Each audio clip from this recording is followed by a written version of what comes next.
রাত তখন 11:45। শেষ লোকাল ট্রেনটা যখন ছোট স্টেশন শেওড়াতলিতে এসে থামল, তখন চারপাশ ঘন কুয়াশায় ঢাকা। গভীর রাত, তার ওপর টিপ টিপ করে বৃষ্টি পড়ছে। ট্রেন থেকে নামলো একজন যাত্রী, নাম সোমনাথ। পেশায় সে একজন স্কুল শিক্ষক। বদলির চাকরি নিয়ে এই প্রত্যন্ত গ্রামে এসেছে। স্টেশনটা যেন ভুতুড়ে, কোনো আলো নেই। শুধু বুকিং অফিসের সামনে একটা টিমটিমে হেরিকেন জ্বলছে। সোমনাথ স্টেশনের বাইরে এসে দাঁড়ালো। কোথাও কোনো রিক্সা বা ভ্যান নেই। হঠাৎ অন্ধকার থেকে একটা খসখসে গলা ভেসে এলো। বাবু, এত রাতে কোথায় যাবেন? সোমনাথ চমকে উঠে টর্চের আলো ফেলল। দেখল মলিন বসনে এক বৃদ্ধ লোক। লোকটার চোখ দুটো কেমন যেন অন্ধকার। সোমনাথ সামলে নিয়ে বলল, আমি নিতাইবাবুর বাড়ি যাব। বলাইপুর গ্রামটা কোন দিকে বলতে পারেন? বলাইপুর এত রাতে? না বাবু, আজ কৃষ্ণপক্ষের চতুর্দশী, আজ অমুখ হবেন না। ধুর মশাই, কুসংস্কার রাখো। আমি মাস্টার মানুষ, ওসব ভূত প্রেত বিশ্বাস করি না। ভ্যান রিক্সা তো নেই, তার রাস্তাটা কোন দিকে শুধু বলো। বৃদ্ধ আঙুল উঁচিয়ে একটা কাঁচা রাস্তা দেখিয়ে বলল, ওই সোজা পথ, কিন্তু মনে রাখবেন বাবু, মাঝ রাস্তায় যদি কেউ ডাক দেয় পিছন ফিরবেন না। আর যদি দেখেন কেউ চাদর মুড়ি দিয়ে আপনার আগে আগে হাঁটছে, তাহলে তাকে ওভারটেক করার চেষ্টা করবেন না। আচ্ছা বাবা, আচ্ছা, তোমার জ্ঞান দেওয়ার জন্য ধন্যবাদ।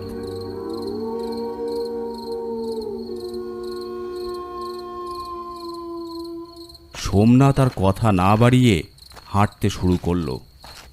বৃষ্টি অনেক আগেই থেমে গেছে। ঝোড়ো হাওয়া দিচ্ছে। চারিদিকে ঝিঝি পোকার ডাক আর ব্যাঙের ডাক ছাড়া আর কোনো শব্দ নেই। এই রাতের বেলা একা একা আসাটা বোকামিই হলো। স্টেশনে রাতটা কাটালেই ভালো করতাম। যদি এখন মেঠো শিয়াল আক্রমণ করে তাহলে তো গেলাম। একটা ছোট লাঠি কুড়িয়ে নিল সোমনাথ। হ্যাঁ, এবার এটা দিয়ে একটু তো লড়াই করা যাবে। প্রায় মিনিট 15 হাঁটার পর সোমনাথ দেখল সে একটা বিশাল মাঠের মাঝখানে এসে পড়েছে। হঠাৎ মনে হলো তার পিছনে কেউ যেন হাঁটছে। তার পায়ের আওয়াজ পাওয়া যাচ্ছে।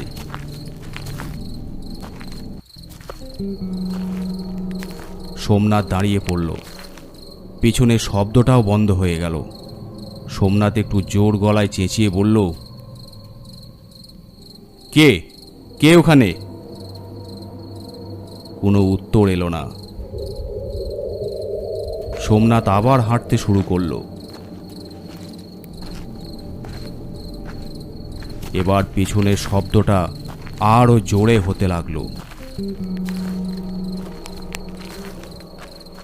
সোমনাথ ভয় না পেয়ে হুট করে পেছন ফিরে টর্চের আলো ফেলল। আলোর বৃত্তে ধরা পড়ল একজন মানুষ, গায়ে চাদর, মুখটা ঢাকা প্রায়। লোকটা সোমনাথের থেকে মাত্র 5 হাত দূরে দাঁড়িয়ে আছে। সোমনাথ স্বস্তির নিঃশ্বাস ফেলে বলল, আরে আপনিও কি বলাইপুর যাচ্ছেন? এইভাবে পেছন পেছন আসছিলেন, আমি তো ভেবেছি কি না কি। লোকটা কোনো কথা বলল না, শুধু মাথা নাড়ল। চলুন দুজনে একসাথেই যাই। একা একা এই অন্ধকারে বড় অস্বস্তি হচ্ছিল। আপনার নাম কি ভাই? আমার নাম সনাতন। বাহ, ভালো নাম। তা আপনি কি করেন সনাতন বাবু? আমি পাহারা দিই। পাহারা দেন এই রাতে? কিসের পাহারা? যা চলে গেছে তা যেন ফিরে না আসে, আর যা আছে তা যেন হারিয়ে না যায়। সোমনাথ ভাবল লোকটা হয়তো গ্রামের কোনো নৈশ প্রহরী, তাই একটু ঘুরিয়ে কথা বলছে। তা ভালো, এই দুর্যোগের রাতে আপনার মতো একজনকে সঙ্গী পেয়ে ভালোই লাগলো। চলুন একটু জোরে হাঁটা যাক। দুজনে পাশাপাশি হাঁটতে লাগলো, কিন্তু কিছুক্ষণের মধ্যেই সোমনাথ একটা অদ্ভুত জিনিস লক্ষ্য করল। সনাতনের গা থেকে কেমন যেন একটা পচা জল আর মাটির গন্ধ বেরুচ্ছে, ঠিক যেমন গন্ধ নদীর ঘাটে বা পুরনো পুকুরের পাড়ে পাওয়া যায়। সনাতনবাবু, টর্চটা একবার ধরুন তো, আমার জুতোর লেসটা আলগা হয়ে গেছে, ঠিক করে নি। টর্চটা দিতে গিয়ে সোমনাথ সনাতনের হাতটা স্পর্শ করতেই ছিটকে সরে গেল। উফ, আপনার হাত এত ঠান্ডা কেন? একদম বরফের মতো। আপনার কি শরীর খারাপ? ঠান্ডা তো হবেই মাস্টার বাবু। 3 বছর ধরে চিতার আগুনে পুড়েও যে জল আমার গায়ে লেগে আছে তা কি আর শুকোয়? সোমনাথের শিরদাঁড়া দিয়ে একটা হিম শীতল স্রোত বয়ে গেল। কি কি কি কি বললেন আপনি? ইয়ার কি করছেন? ইয়ার কি নয় বাবু, 3 বছর আগে ঠিক এই কৃষ্ণপক্ষের রাতে বলাইপুরের উঝা নিতাই বাবু আমাকে জ্যান্ত পুড়িয়ে মেরেছিল। বলেছিল আমার শরীরে নাকি ডাইনি ভর করেছে। আমি চিতার ওপর ছটফট করছিলাম আর গ্রামের লোক হাততালি দিচ্ছিল। আপনি আপনি তাহলে মানুষ নন? সনাতন চাদরটা ফেলে দিতেই সোমনাথ দেখল লোকটার মুখের অর্ধেকটা পোড়া, চামড়া গলে ভিতরের হাড় দেখা যাচ্ছে। কি ভয়ঙ্কর সেই দৃশ্য! সোমনাথের পা যেন অসাড় হয়ে গেছে। মানুষ ছিলাম আমি, এখন শুধু আমি একটা হিসাব। আজ নিতাই বাবুর বাড়িতে নতুন অতিথি আসার কথা ছিল, সে আপনি। কিন্তু নিতাই আজ আর বেঁচে নেই। একটু আগে আমি তার ঘরে ঢুকে তাকে শেষ করে দিয়ে এসেছি। সোমনাথ সর্বশক্তি এক করে দৌড় দিল। অন্ধের মতো দৌড়াতে লাগলো। কাদার মধ্যে কয়েকবার আছাড় খেল সে, কিন্তু থামল না। পিছনে সনাতনের অট্ট হাসি ভেসে আসতে লাগলো।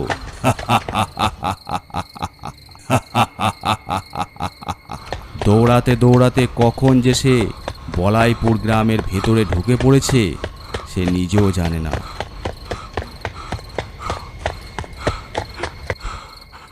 সামনে একটা বড় পুরনো বাড়ি দেখা গেল, যার সদর দরজা হাট করে খোলা। বাড়ির বাইরে একটা সাইনবোর্ডে লেখা নিতাই চক্রবর্তী। নিতাই বাবু, নিতাই বাবু বাঁচান, নিতাই বাবু!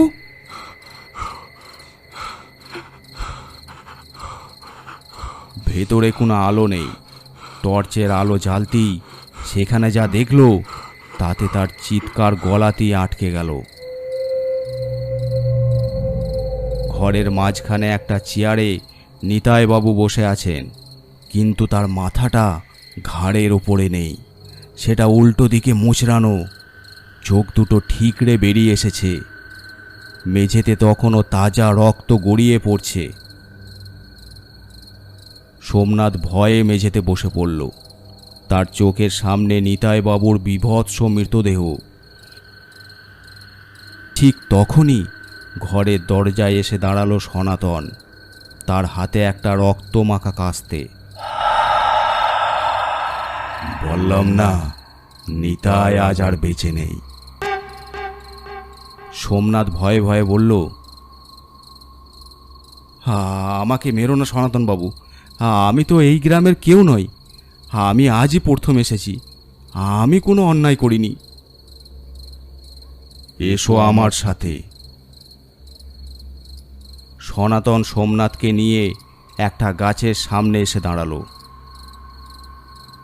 অন্যায় তুমি করনি মাস্টারবাবু, কিন্তু 3 বছর আগে যখন নিতাই আর গ্রামের মরল হরেন আমাকে ডাইনে অপবাদ দিয়ে এই গাছের সামনে জ্যান্ত পুড়িয়ে মারল, তখন এই গ্রামের কেউ প্রতিবাদ করেনি।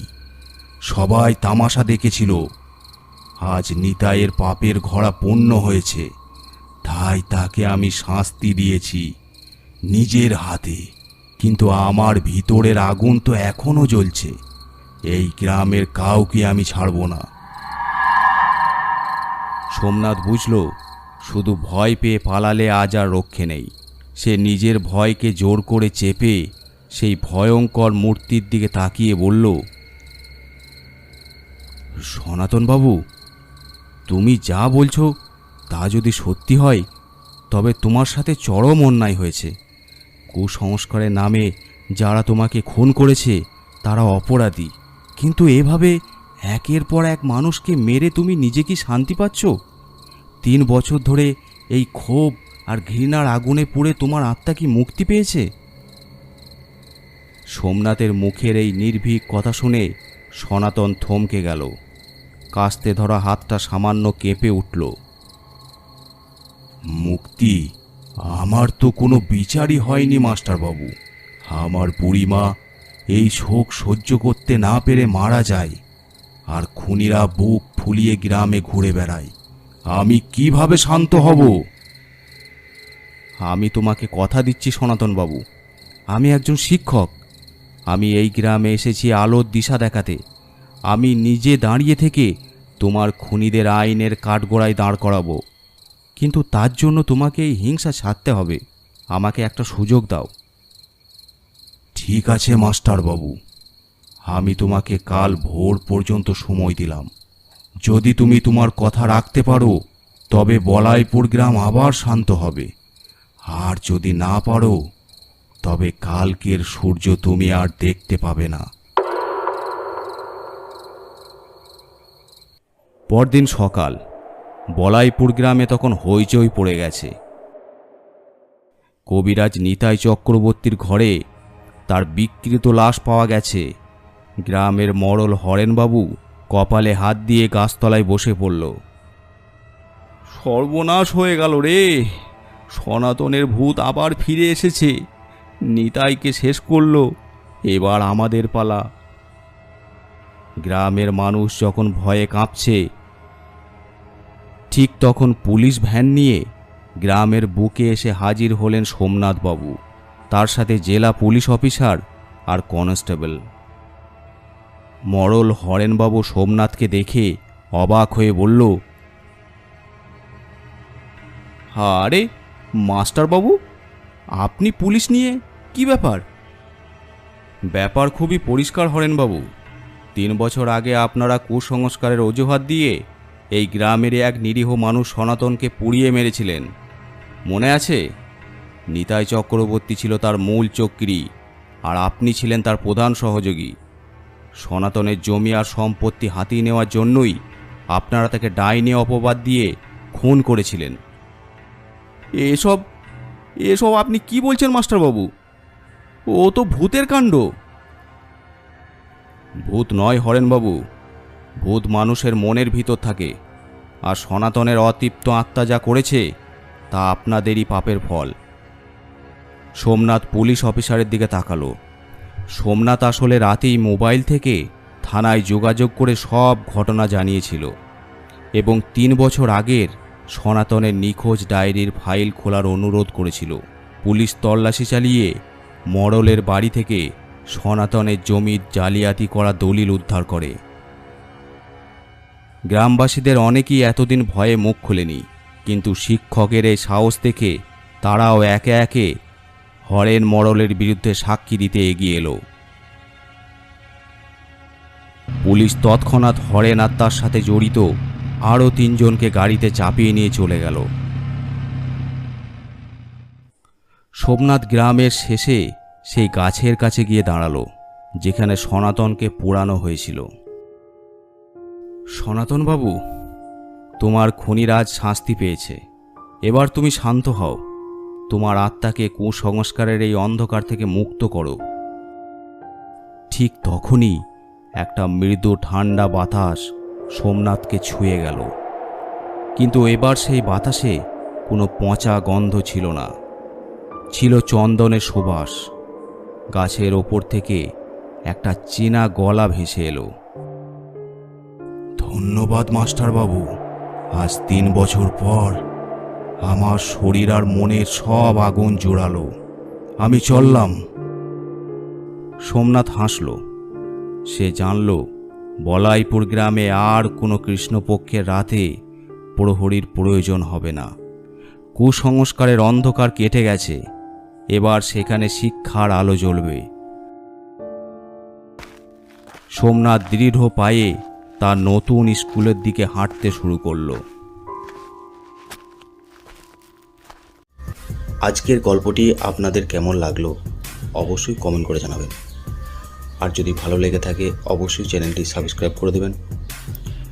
আর আপনারা যারা গল্প পাঠাতে চান আমাদের ফেসবুক পেজে ইনবক্স করে পাঠাতে পারেন, অথবা আমাদেরকে মেল করতে পারেন। এছাড়াও আমাদের ইনস্টাগ্রাম আইডি আছে, আপনারা ফলো করে নিতে পারেন। সব কিছুর লিঙ্ক ডিসক্রিপশন বক্সে দেওয়া আছে।